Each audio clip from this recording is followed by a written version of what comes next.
Ang issue nito is ayaw daw maglabas ng tubig,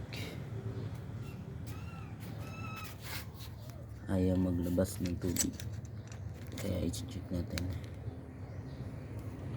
Tapos ito yung vacuum, to yung pump nya, yung pahigop para lalabas yung tubig. Isi-series lang natin to sa power supply nya kasi yung power supply is 12 volts. So try natin isi-series dito sa 12 volts. Series natin, try natin na panda rin.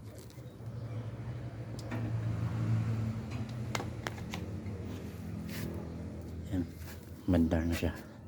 Tapos i-series lang natin to yung 12 volts nya, if andar ba o hindi. Pag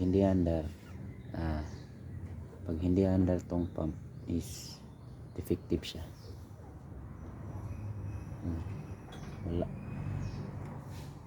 Wala talaga, kaya defective yung pump nya. Ito kita ko sa inyo.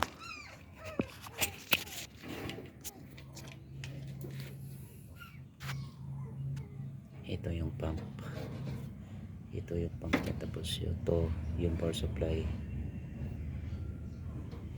na 12 volts. Kaya sinilis lang natin dito para ma-check natin hindi umandar, kaya power supply okay. Tapos yung pump nya is defective, kaya ayaw maglabas ng tubig.